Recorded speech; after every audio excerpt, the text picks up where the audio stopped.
Hello friends, Rukhsana রান্নাঘরে সবাইকে স্বাগতম জানাচ্ছি। শীতের সময় পালং শাক দিয়ে কারি বা যে কোনো ডাল খেতে কিন্তু আমাদের ভীষণই ভালো লাগে। তবে আপনাদের আজকে আমি একটু ভিন্ন স্বাদের পালং শাক দিয়ে ডিমের কারি রান্না করে দেখাবো। ভীষণই ভালো লাগে খেতে, দুপুরে গরম ভাতের সঙ্গে একেবারে জমে যাবে। শীতের সময় একবার হলেও এই রেসিপিটা বানিয়ে দেখুন, আশা করছি ভালো লাগবে। তাহলে চলুন শুরু করি। পালং এগ কারি বানানোর জন্য এখানে হাফ কেজি পালং শাক নিয়ে নিয়েছি। শাকগুলোকে বেছে ধুয়ে জল ঝরিয়ে নিয়েছি। এবার শাকগুলোকে সামান্য সেদ্ধ বা ব্লাঞ্চ করে নেব। গ্যাসে একটা পাত্র বসিয়েছি জল সমেত। জলটা এবার আমি ফুটিয়ে নেব। জল সম্পূর্ণ ফুটে উঠেছে। 1 চা চামচ চিনি দিয়ে দেব ফুটন্ত জলে। টেক্সচারটা ঠিক থাকবে। এবার পালং শাকগুলো দিয়ে দেব।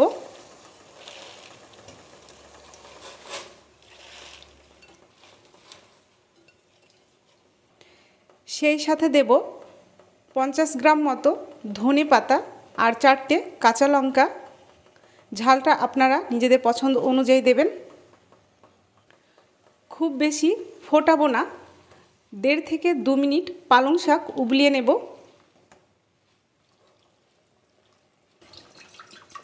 আর একটি বলে ফ্রিজের ঠান্ডা জল নিয়ে নিলাম। এর জন্য পালং শাক সামান্য সেদ্ধ করে ওই বোলের ঠান্ডা জলে দিয়ে খুব তাড়াতাড়ি ঠান্ডা করে নিতে হবে, এতে করে কালারটা ঠিক থাকবে। 2 মিনিট উবলানো হয়ে গেছে। এবার ঠান্ডা জলে পালং শাকগুলোকে উঠিয়ে দিয়ে দেব।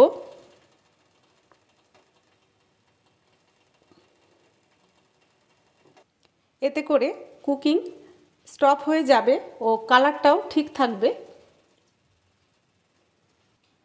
পালং শাক অনেকটা ঠান্ডা হয়ে গেছে আর জল ঝরিয়েও নিয়েছি। এবার মিক্সিং জারে নিয়ে ব্লেন্ড করে নিতে হবে। জলটা এভাবে শাক থেকে নিংড়ে নিতে হবে।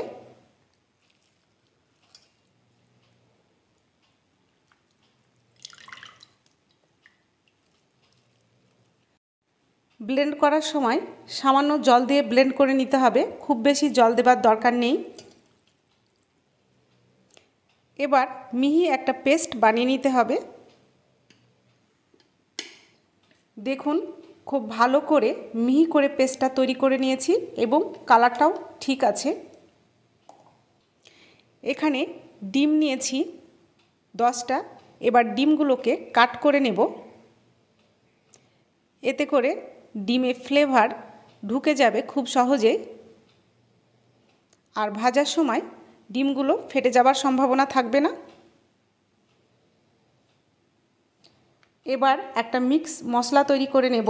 একটা বাটি নিয়েছি, দেব টক দই মেজারমেন্ট কাপের 1/3 কাপ।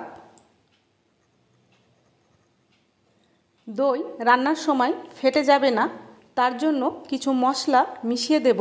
এর সঙ্গে দিচ্ছি হাফ চা চামচ হলুদ গুঁড়ো, কাশ্মীরি লঙ্কা গুঁড়ো দিচ্ছি 1 টেবিল চামচ,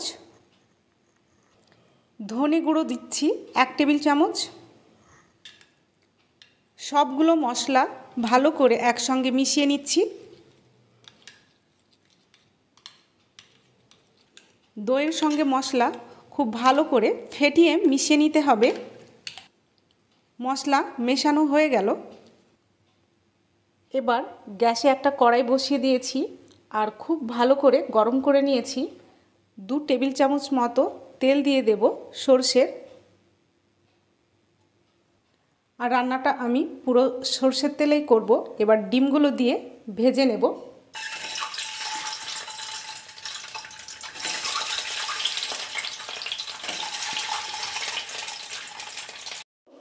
ফ্রাই করার সময় দেব সামান্য পরিমাণে লবণ, হলুদ আর কাশ্মীরি লঙ্কার গুঁড়ো।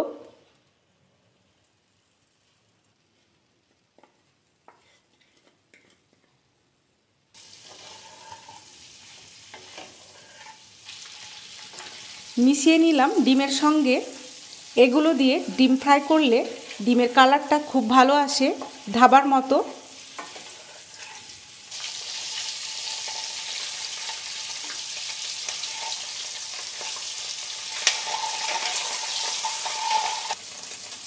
তবে খুব বেশি ফ্রাই করব না, মিডিয়াম করে ফ্রাই করব। আমাদের ডিম ফ্রাই হয়ে গেল, এবার উঠিয়ে নিচ্ছি।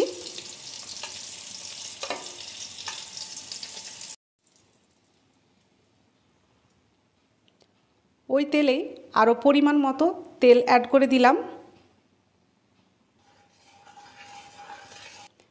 দেব 3টে শুকনো লঙ্কা ফোড়ন, 1 চা চামচ গোটা জিরে, 3টে তেজপাতা, 3টে এলাচ। প্রায় 10 সেকেন্ড মতো এই ফোড়নটা ভেজে নেব। 10 থেকে 15 সেকেন্ড ফোড়নটা ভেজে নিলাম।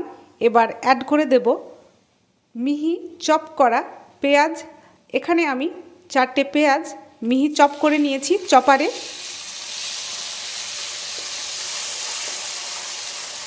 খুব ভালো করে গোল্ডেন ব্রাউন করে ফ্রাই করে নেব। পালং শাকের সঙ্গে পেঁয়াজ ভাজার ফ্লেভার খুব ভালো আসে। আমি এখানে চপারে চপ করে দিয়েছি পেঁয়াজ, তবে আপনারা মিহি কুচি করেও পেঁয়াজ কুচি দিতে পারেন। পেঁয়াজ খুব ভালো গোল্ডেন ব্রাউন কালার হয়ে গেছে। এবার অ্যাড করে দেব টমেটো কুচি।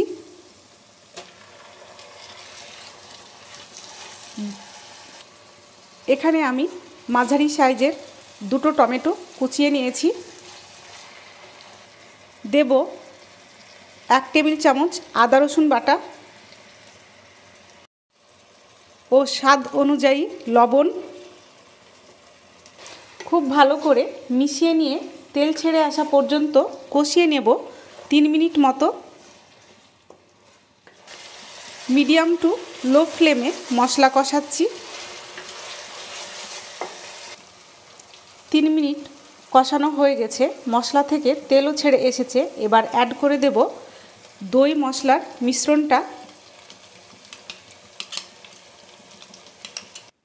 এই সময় গ্যাসের ফ্লেমটা একেবারে লো করে দেব আর বাটিটা ধুয়ে সেই জলটাও দিয়ে দেব। এই সময় খুব ভালো করে মশলা নাড়তে হবে, কারণ যেন ফেটে না যায়। আবারও মিডিয়াম ফ্লেমে 4 থেকে 5 মিনিট মশলা কষিয়ে নেব, মশলা থেকে তেল ছেড়ে আসা পর্যন্ত। মশলা কষানোর সময় অ্যাড করে দেব 1/2 চা চামচ গোলমরিচ গুঁড়ো। মিশিয়ে নেব মশলার সঙ্গে। মশলা কষানোর সময় স্বাদের ব্যালেন্সের জন্য দেব 1 চা চামচ চিনি। এটা সম্পূর্ণ অপশনাল, পছন্দ না করলে বাদ দিতে পারেন। মশলার সঙ্গে ভালো করে চিনি মিশিয়ে নিলাম। 5 মিনিট মশলা কষানো হয়ে গেছে আর মশলা থেকে তেলও ছেড়ে এসেছে। এখন অ্যাড করে দেব পালং শাকের পেস্ট।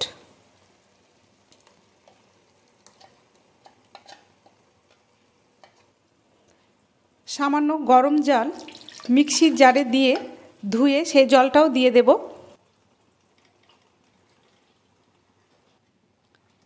জারটা ধুয়ে জল দেওয়ার অবশ্যই চেষ্টা করবেন, কারণ অনেকটা শাক লেগে থাকে জারে। মিশিয়ে নেব সব একসঙ্গে। আর রান্নার সময় গরম জলই ব্যবহার করতে হবে, এতে করে রান্নার টেস্টটা খুবই ভালো আসবে। কোনো মতেই ঠান্ডা জল ব্যবহার করা যাবে না।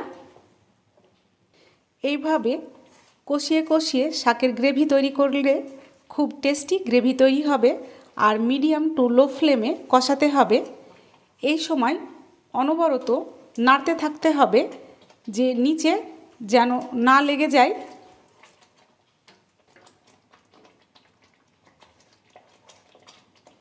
কষানোর ফলে যখন শাক থেকে তেল ছেড়ে আসবে তখন কষানো হয়ে যাবে। 5-6 মিনিটের বেশি সময় লাগবে না। পালং শাক থেকে তেল ছেড়ে এসেছে। এবার গরম জল দিয়ে দেব 1/2 কাপ মতো।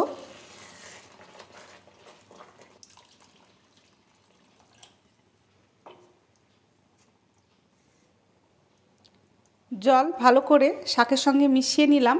এবার দিয়ে দেব গরম মশলা গুঁড়ো 1 চা চামচ,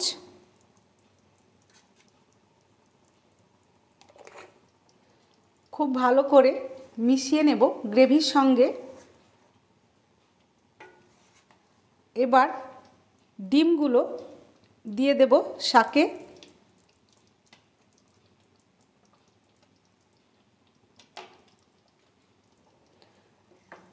খুব ভালোভাবে মিশিয়ে নেব গ্রেভির সঙ্গে ডিমগুলো।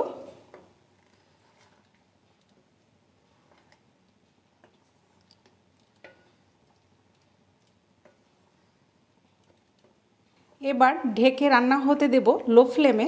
এতে করে ডিমের মধ্যে ফ্লেভার খুব ভালো করে চলে যাবে, পালং শাকের গ্রেভিও খুব ভালো করে রান্না হয়ে যাবে।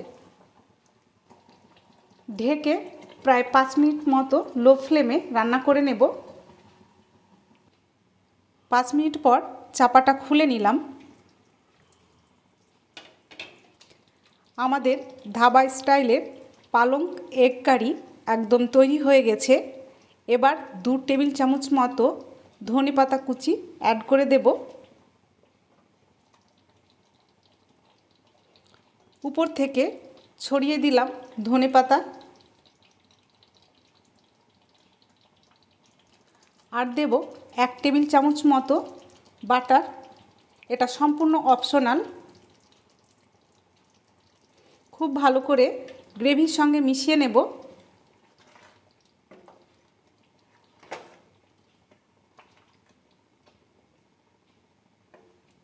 আবারও 1 মিনিট দমে ঢেকে রান্না করব। 1 মিনিট দমে রান্না হয়ে গেছে। সব কিছু ইনগ্রিডিয়েন্টসের ফ্লেভার ডিমে অ্যাড হয়ে গেছে। এবার গ্যাস অফ করে দেব আর সার্ভ করে নেব 5 মিনিট পর। তৈরি হয়ে গেল আমাদের ভীষণই কালারফুল, ফ্লেভারফুল ও টেস্টি ধাবা স্টাইলের পালং এগ কারি। দেখলেন বন্ধুরা, কত সহজ পদ্ধতিতে রেসিপিটা করে ফেললাম। এই শীতের সময় আপনারাও এই নতুন রেসিপি বানিয়ে দেখুন, খুবই পছন্দ করবেন। আর ভালো লাগলে কমেন্ট করে জানাবেন, সাথে লাইকও দিতে ভুলবেন না। সেই সাথে আন্তরিক অনুরোধ রইল চ্যানেলটাকে সাবস্ক্রাইব করার জন্য, আর বেল আইকনটাও প্রেস করে দেবেন। আমি যখন নতুন রান্নার ভিডিও দেব খুব সহজেই পেয়ে যাবেন নোটিফিকেশান। ভালো থাকবেন। এতক্ষণ সাথে থাকার জন্য ধন্যবাদ।